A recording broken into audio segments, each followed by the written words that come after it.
நேயர்களுக்கு என் உள்ளம் கனிந்த பணிவான வணக்கங்கள். நேயர்களே, நாம் இன்றைய தினம் பார்க்க இருப்பது ஒரு அன்பருடைய ஜாதகம். அவர் கடந்த 3 மாதத்திற்கு முன்னால் தன்னுடைய ஒன்றுவிட்ட சகோதரி அழைத்து, அவர் ஸ்ரீலங்கா கொழும்பில் பிறந்தவர். அவர் இப்பொழுது மலேசியாவில் சிங்கப்பூரில் பலதரப்பட்ட ஐடி நிர்வாகத்தில் ஒரு பெரிய தொழில் அதிபராக கொலுவேறி சிறப்பான வாழ்க்கை நடத்தி கொண்டிருப்பவர் என்னிடத்தில் ஜாதகம் பார்க்க கடந்த 3 மாதத்திற்கு முன்னால் என்னிடத்தில் ஜாதகம் பார்க்க வந்திருந்தவர் லக்னம் பாருங்கள். முதலாவதாக நான் கிரகத்தினுடைய அடவியும் டேட் ஆஃப் பர்த்தையும் நான் சொல்கிறேன். அந்த தம்பி அவர்கள் பிறந்தது 25/5/1988.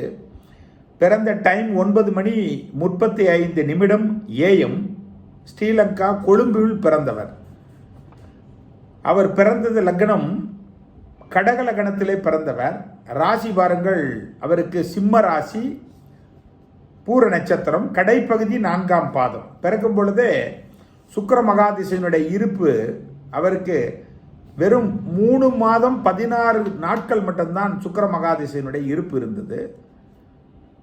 கிரகத்தினுடைய அடைவு கடகலகணம். கடகலகணத்திற்கு 2இல் சந்திரன் கேது, 8இல் ராகு செவ்வாயோட.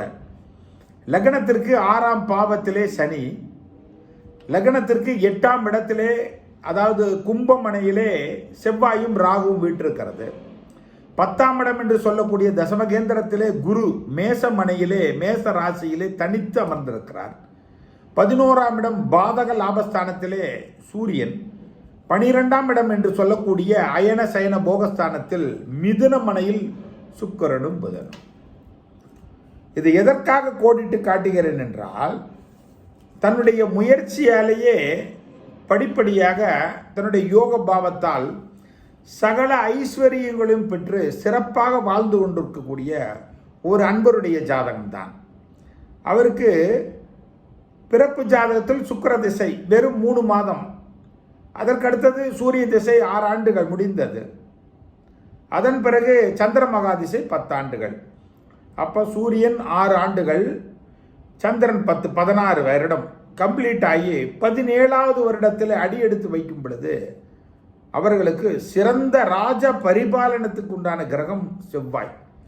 லக்னத்திற்கு பாருங்கள், அந்த செவ்வாய் 8ஆம் இடத்திலே மறைந்து ராகுவோட கூடி அம்சத்தில் பாருங்கள், மீண்டும் அந்த செவ்வாய் ராகு சாரத்திலே 1வது பாதத்திலே அமரப்பட்டிருந்தது.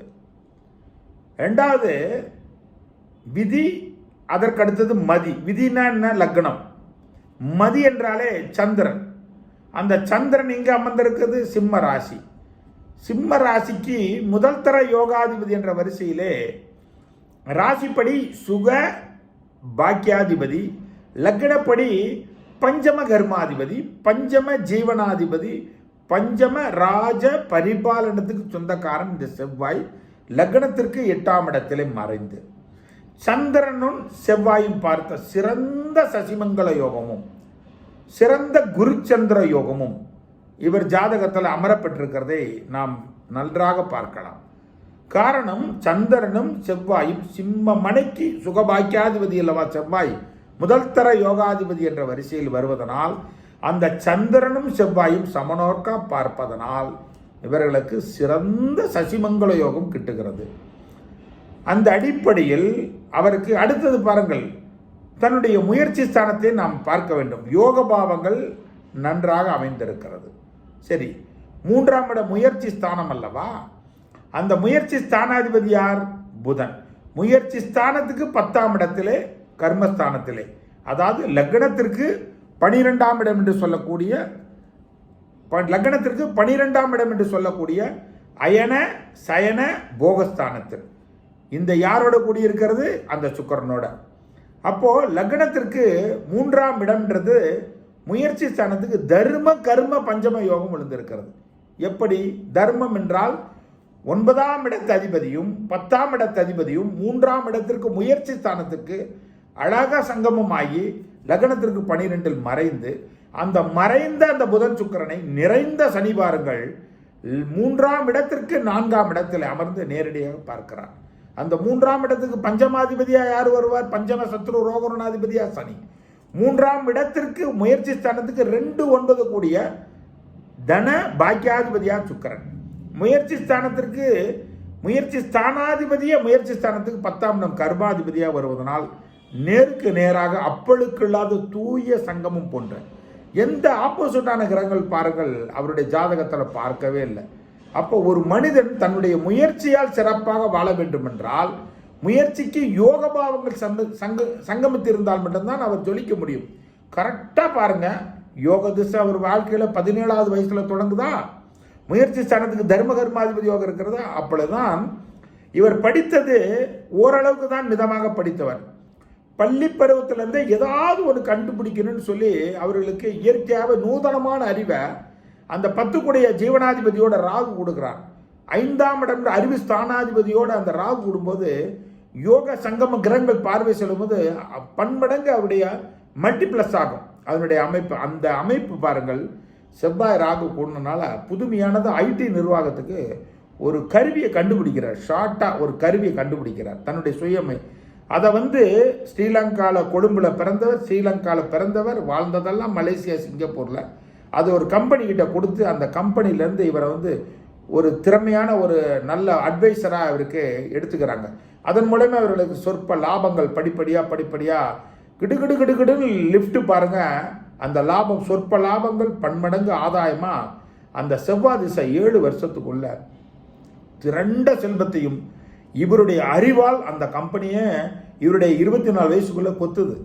அப்போ தான் புதுசாக ஒரு கம்பெனி இவர் ஆரம்பிக்கலான்னு சொல்லிட்டு சிம்பிளாக கொஞ்சம் கொஞ்சமாக போட்டு ஆரம்பித்து பல ஆயிரக்கணக்கான பேர்களுக்கு இவர் ஐடி நிர்வாகத்துக்கு பெரிய சீஃபாக அமர்ந்து வேலை நிர்வாகம் கொடுத்து கொண்டிருக்கிறார்.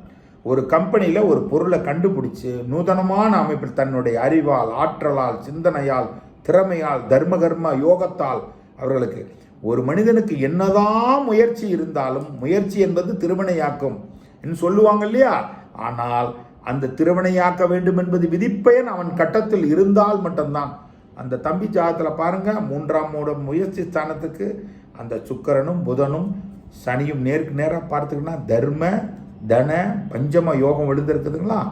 அதே போன்று பாருங்கள், சந்திரன் நின்ற ஸ்தானத்திற்கு பஞ்சம அட்டமாதிபதி என்று சொல்லக்கூடிய குரு பாருங்கள், மற்றொரு யோகாதிபதி. அந்த குரு ராசிக்கு 9ஆம் இடத்தில் அமர்ந்து நேரடியாக அந்த சந்திரனை பார்ப்பதனால் குரு சந்திர யோகமும் அவருக்கு அமரப்பட்டிருக்கிறது, சிறந்த சசிமங்கல யோகமும் அவருக்கு அமரப்பட்டிருக்கிறது.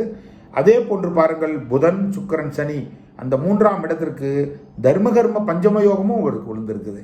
அதனால தான் ஒரு மனிதன் தன்னுடைய சிம்பிளாக ஒரு தொழில் தொடங்கினாலும் பன்மடங்கு பல கோடி பல ஆயிரக்கணக்கான கோடிகளை மீட்டெடுக்கக்கூடிய அம்சங்கள்.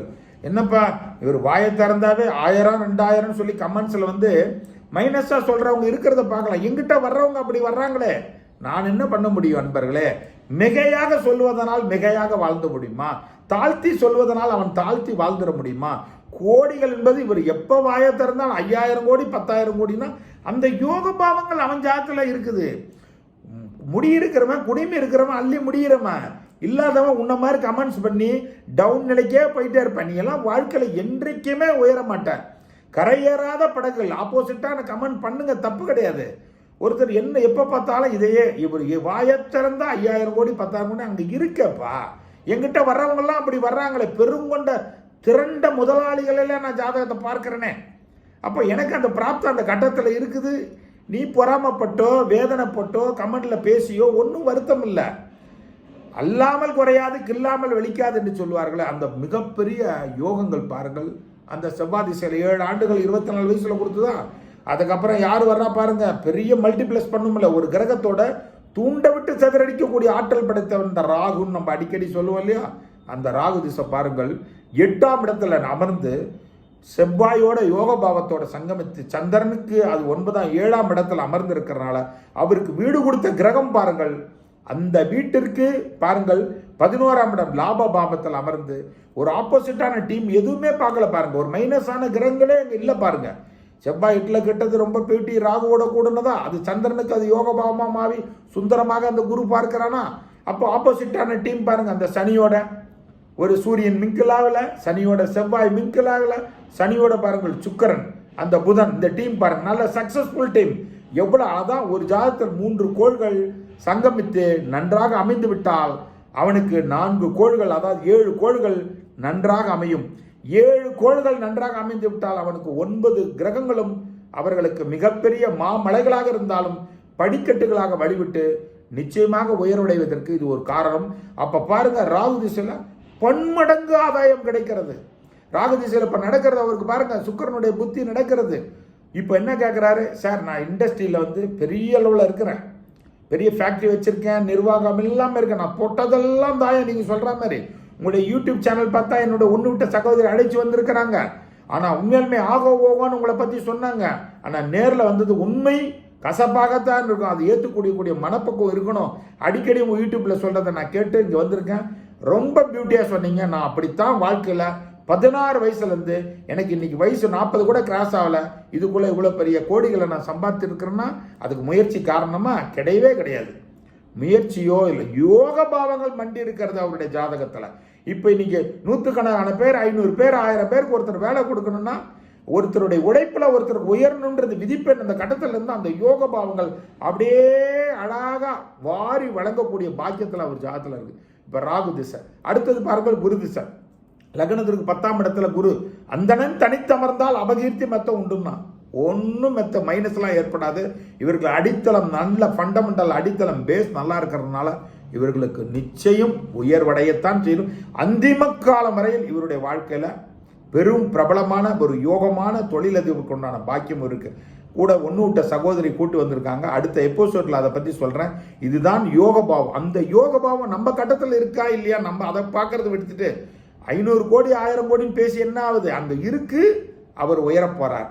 நிகழ்ச்சியில் நான் அடிக்கடி ஒரு வார்த்தையை நான் சொல்லணும் நண்பர்களே, உங்களிடத்துல எப்போ நம்ம பிறக்கும் போது யோகம் வாங்கி வரணும், யோகம் வாங்கி வரணும் நம்ம சொல்றாரு பரணிபாடு. எங்கப்பா வாங்கி வர்றது, எந்த கடையிலப்பா காசு கொடுத்தா கிடைக்கும்னு ஒருத்தர் கேட்பாங்க. எங்கேயுமே கிடைக்காது. அது பிறப்பு ஜாதகத்தினுடைய உயர்வால தான். அதனால தான் எங்கிட்ட பிரசவம் குறிக்கும் போது நிறைய பேர் வருவாங்க. நிறைய ஆயிரக்கணக்கான பேர்களுக்கு இந்த பிரசவம் குறிக்கும் போது இந்த ராகு காலம், யமகண்டம், அஷ்டமி, நவமி, மரண யோகம், திதி, கரணம் இதெல்லாம் பார்க்கவே கூடாது நண்பர்களே. அப்போ அந்த ஜாதகத்தில் சந்திரனோட ஓடுபாதையில் கேதுவோட ராகு கூடி இருக்கிறதா, சந்திரனோட ராகு கூடுதா, கேது கூடுதா, இல்லை சந்திரனோட சனி கூடுகிறதா, இந்த சந்திரன் புதனோட கூடுகிறதா, இது ஆப்போசிட்டான கிரகங்கள் கூடியிருந்தால் அதுக்கு தகுந்த மாதிரி எப்படி பார்த்து அமைக்கணும்.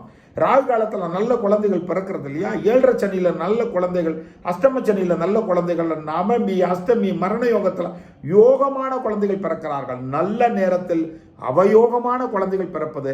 அதனால பிரசவத்துக்கு என்கிட்ட குறிக்க வரும் பொழுது அட்வான்ஸா 1 மாதம் 1.5 மாதத்துக்கு முன்னாடி வந்துட்டா, சிசேரியன் தான் முடிவுக்கு வந்துட்டா என்னிடத்தில் வந்தாருன்னா நிறைய பேர்களுக்கு நான் வழிகாட்டியா இருக்கிறேன் நண்பர்களே. மீண்டும் அடுத்த நிகழ்வில் சந்திப்போம். வாய்ப்புக்கு நன்றி கூறி விடைபெறுகிறேன். நன்றி, வணக்கம்.